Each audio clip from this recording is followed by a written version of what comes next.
Assalamualaikum warahmatullahi wabarakatuh. Perkenalkan, nama saya Wardah Thayyibah, NIM E 2019-1120 dari Prodi Perbankan Syariah 3, Fakultas Ekonomi dan Bisnis Islam.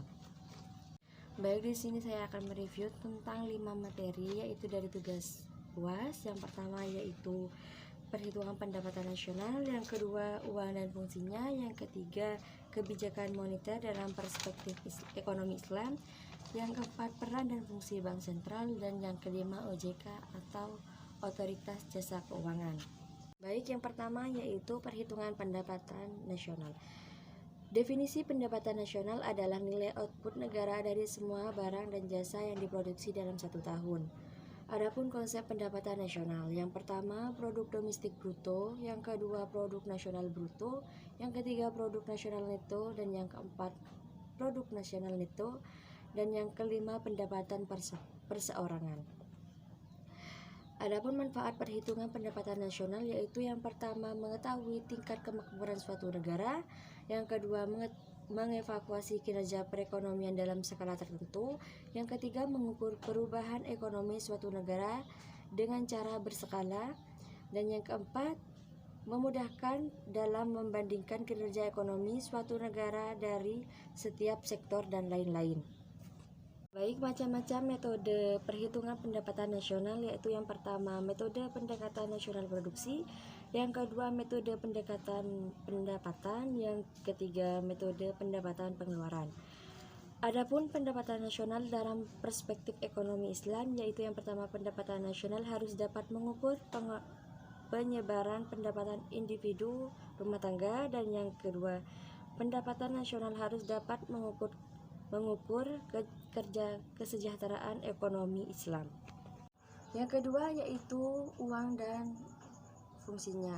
Yang pertama definisi uang. Uang adalah benda yang diterima oleh masyarakat umum sebagai alat tukar menukar dalam kegiatan ekonomi. Jenis-jenis uang menurut bahan pembuatannya yaitu yang pertama uang logam, dan yang kedua uang kertas. Adapun jenis uang menurut lembaga yang mengeluarkannya, yaitu yang pertama uang kertas, dan yang kedua uang bir. Menurut nilai jenis-jenis uang, yaitu yang pertama uang penuh, dan yang kedua uang tanda. Fungsi ASC yaitu uang sebagai alat tukar, dan yang kedua uang sebagai satuan hitung, dan yang ketiga uang sebagai alat penyimpanan. Fungsi turunan uang yaitu uang sebagai alat pembayaran transaksi yang sah, dan yang kedua uang sebagai alat pembayaran utang, dan yang ketiga uang sebagai alat penimba kekayaan, dan yang keempat uang sebagai alat pemindah kekayaan, dan yang kelima uang sebagai alat pendorong kegiatan ekonomi. Yang kedua yaitu uang dan fungsinya.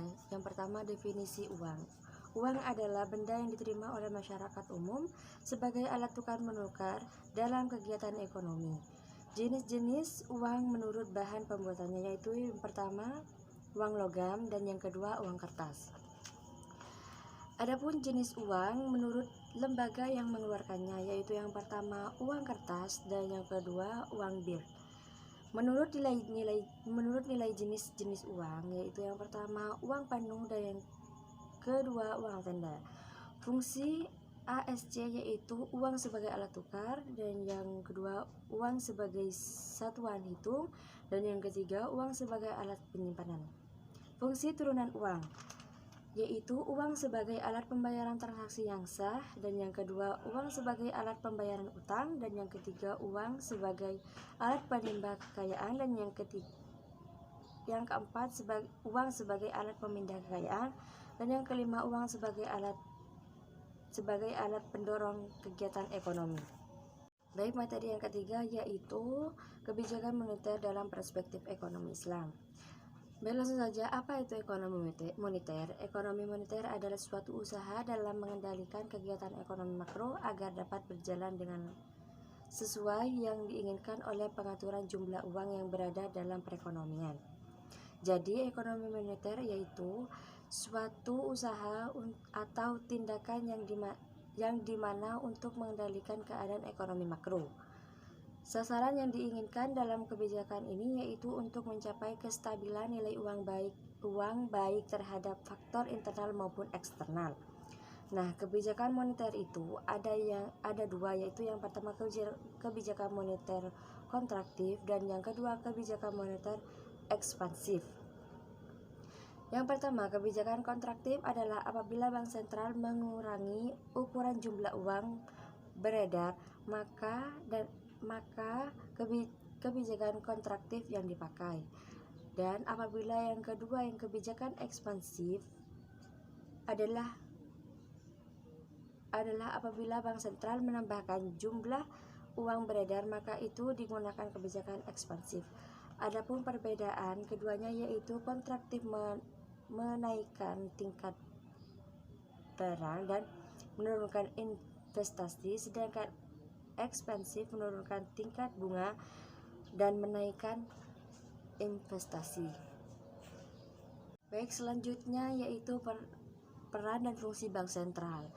Langsung saja, pengertian bank sentral. Pengertian bank sentral adalah sebuah investasi yang bertanggung jawab atas kebijakan moneter di wilayah tersebut. Bank sentral berusaha untuk menjaga stabilitas nilai mata uang, stabilitas sektor perbankan, dan sistem finansial secara keseluruhan. Tujuan bank sentral yaitu mencapai dan memelihara kestabilan nilai rupiah. Kestabilan nilai rupiah ini mengandung dua aspek, yaitu kestabilan nilai mata uang terhadap barang dan juga serta kestabilan terhadap mata uang negara lain. Tugas bank sentral adalah membantu pemerintahan dalam mengukur, menjaga dan memilih cadangan devisa, menguasai rekening perbankan. Wewenang bank sentral untuk mengeluarkan alat pembayaran yang sah yaitu dari suatu negara, merumuskan, mengatur dan menjaga kelenturan sistem pembayaran, mengukur dan mengawal perbankan. Baik, yang kelima yaitu OJK. OJK adalah sebuah lembaga negara yang memiliki fungsi dan tugas dalam sistem pengaturan dan juga pengawasan terhadap industri jasa keuangan secara terintegrasi. Asas-asas OJK yaitu asas independensi, asas kepastian, asas hukum, yang ketiga kepentingan umum. Wewenang OJK adalah menetapkan aturan-aturan di industri keuangan, membuat dan menetapkan aturan-aturan pengawasan dan industri keuangan, membuat dan menetapkan kebiasaan-kebiasaan akan tugas OJK. Sekian, terima kasih. Apabila ada salah kata, mohon maaf sebesar-besarnya. Wabillahi taufiq wal hidayah. Wassalamualaikum warahmatullahi wabarakatuh.